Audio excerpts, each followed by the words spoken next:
In this video, I'm going to reveal to you how Emily and I calculate, manage, and grow our property portfolio using numbers. And I'm going to show you a spreadsheet that's pretty straightforward and basic, and you can do yourself to manage and grow your own property portfolio. Now, my name's Luke and I talk all things real estate, renovating, and financial freedom here on the channel. I also run a buyers agency based here in Brisbane.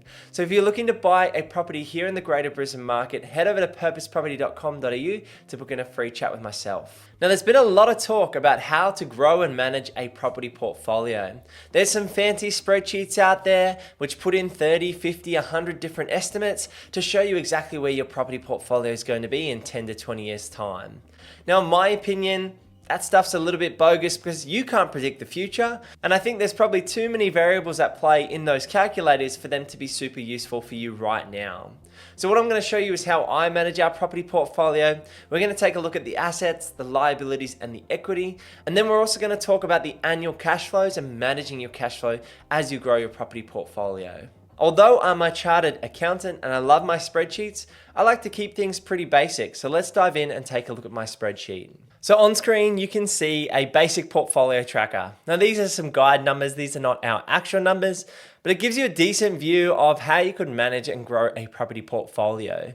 You can see that we've got 5.8 million in terms of assets in this spreadsheet, 2.4 million of debt, and $3.4 million of net worth, or equity in this case. Now, you can do a basic calculation and look at your debt to value ratio, which will be your debt over your property portfolio value, not your total assets.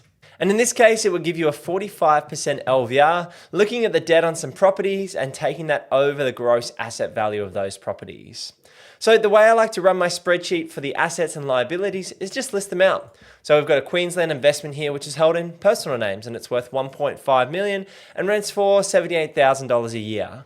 We've then got our own home, which is worth, say, $2 million, and that's again held in personal names. And you can see that there's no income coming in from that property. And then you've got your New South Wales investment, which might be held through a trust, ABC. That's got a market value of $1.8 million and brings in rent of $101,000 a year. Now, these are just guide numbers, but it gives you the idea of how you can track each of those values and give these numbers to your broker when you're making estimates of where your property portfolio currently sits.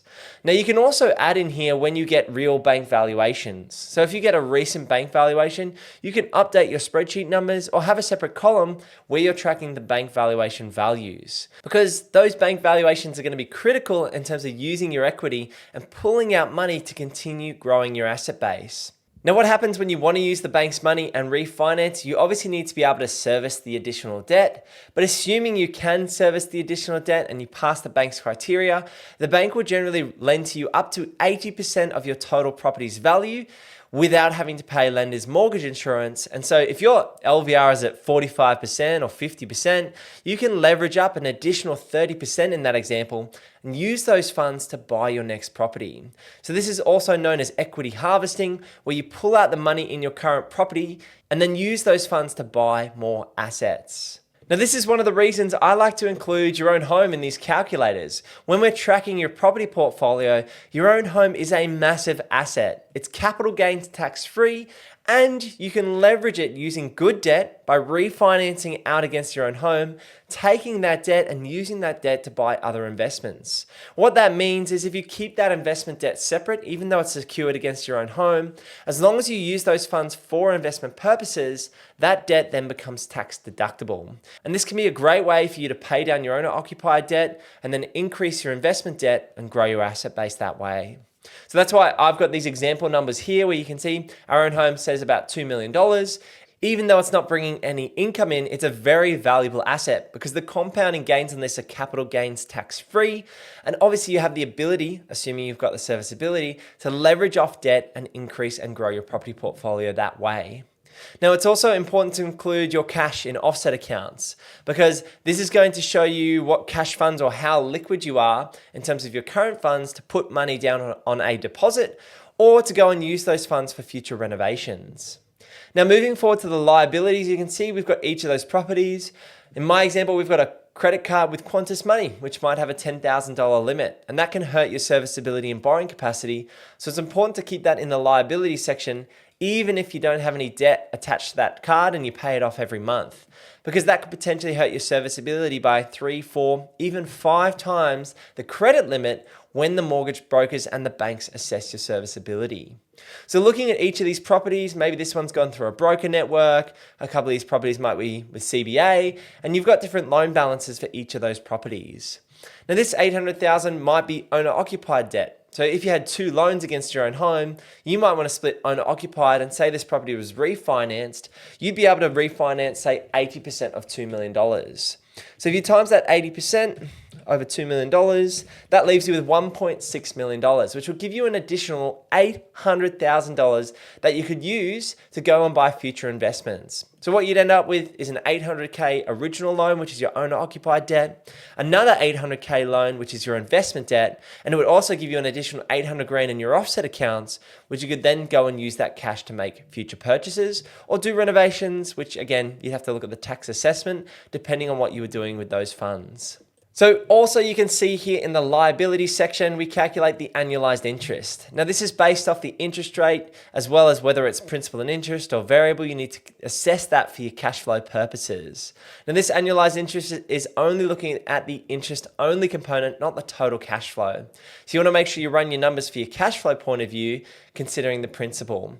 But for the purpose of the assets and liabilities, at a snapshot, I just want to see the total asset value, which we've got at the top here. I then want to see my total liabilities value, and then I want a quick view on my total income and my total interest. Of course, you need to factor in all of your other expenses, and we'll go through that very soon in a different spreadsheet. But I just like having a snapshot here. When I pass this basic spreadsheet over to a broker or to the bank, they can then see, okay, yep, these are your interest rates. These are the terms in terms of your loans for amortization. These are what you're paying in terms of principal and interest, or interest only, or variable or fixed rates. So it's important to have all those items noted down. Now at the top, that gives you a total of say $5.8 million of assets, maybe $2.4 million worth of debt in this example, and $3.4 million of equity. Now, these are just example numbers. The idea is that you can then follow this. You can do this on a piece of paper. It doesn't need to be rocket science when you're looking at your property portfolio.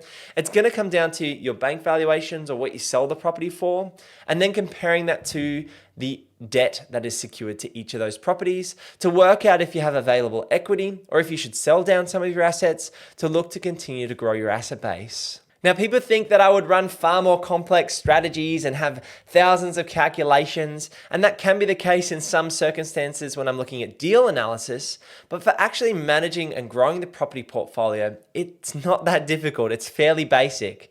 What I like to do is assess the asset position, assess the liability position, have a chat with my broker or a few brokers and banks to get an idea of what my borrowing capacity looks like based on my income and expenses, and then see if I can leverage some money out, use that as good debt or investment debt, and to continue to grow the asset base that way. Now, Emily and I are actually looking at leveraging up and making future purchases in the next 6 to 12 months.